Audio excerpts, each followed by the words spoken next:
तरह सिद्ध करनी हो तो उसके लिए आप एक प्रोसेस बताइए। प्रोसेस देखिए मैं पूरा नहीं बता सकता क्योंकि ये तो गुरु शिक्षा प्रदत्त इसको सीखना पड़ता है, नहीं तो लोगों का नुकसान हो सकता है इससे। पर मैं छोटा सा आपको कॉन्सेप्शन एक बता देता हूँ। हाँ जी। कई अप्सराएं हैं, कामेश्वरी अप्सरा है, शशि देवी अप्सरा है। कामेश्वरी नाम अच्छा सा लगा कुछ। नहीं अच्छा ही है, ये अप्सरा भी बहुत अच्छी है हाँ ये। जी। सिर्फ 16 साल की उम्र की है, ज्यादा नहीं है।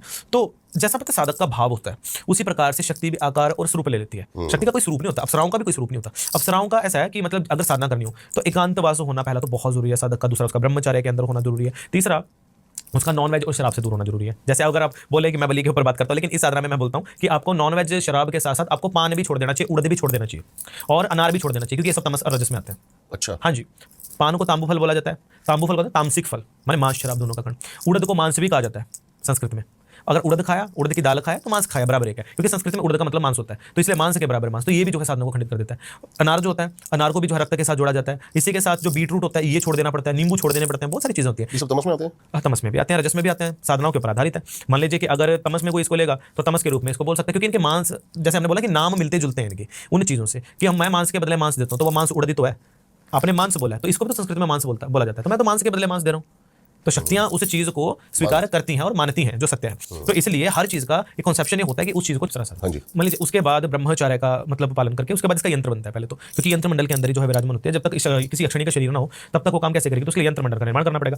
तो यंत्र मंडल निर्माण करिए पहले तो। यंत्र मंडल निर्माण होने के बाद इसकी पंचोपचार दशोपचार पूजा होगी, इसकी नित्य इसका विनियोग होता है, ध्यान होता है, इसका न्यास करन्यास होता है, इसका है ना अंगन्यास होता है। उसके बाद अपने शरीर का पूरा कवचम न्यास होता है। ये जो हम बोल रहे हैं पूजा शायद आपको समझना है, लेकिन जो तांत्रिक लोग होंगे वो समझ जाएंगे कि मैं क्या बोल रहा हूँ उस टाइम पे ना।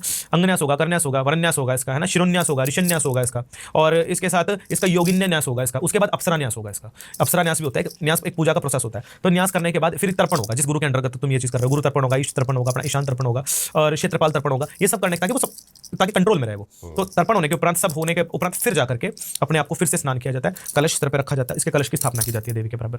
तो इसका कलश की स्थापना करने के उपरांत फिर इसकी पंचोपचार दशोपचार पूजा होती है। फिर जाकर के साधक अपना स्नान इत्यादि करता है, अपने ऊपर परफ्यूम वगैरह लगाता है, अच्छे से चंदन वंदन लगाता है, प्रॉपर मतलब सुगंधित होना चाहिए, रूम भी पूरा परफ्यूम अच्छा अच्छा मार के बढ़िया वाला।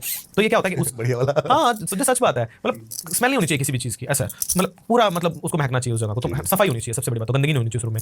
और वही साधक उसको करेगा जिसने उस साधना को किया, तब तक वो रूम बंद भी रहेगा। माने अप्सराएं जो होती हैं, जैसे हल्का गुलाबी रंग हो गया, पुष्पों का रंग हो गया, है ना, हल्का स्काई जैसा रंग हो गया, इन रंगों से ज्यादा अट्रैक्टेड होती हैं। तो इसलिए वैसे पर्दे आपको कर्टन्स वगैरह उस प्रकार के लगाने पड़ता है या रंगवा लेना पड़ता है उस रूम को उस प्रकार से।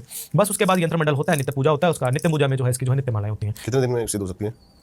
साधक की साधना के आधार पे होता है। कई साधक अगर यदि गलती करेगा तो उसको दोबारा भी करनी पड़ सकती है, और कई साधक ऐसा होता है कि 3 बार में जाकर के उनको सिद्ध होती है, ये सत्य है। तीसरी बार में तो क्या है, उसको फिर धक्के से बुलाना पड़ता है। धक्के से? हाँ, धक्के से भी बुलाया जा सकता है शक्ति को।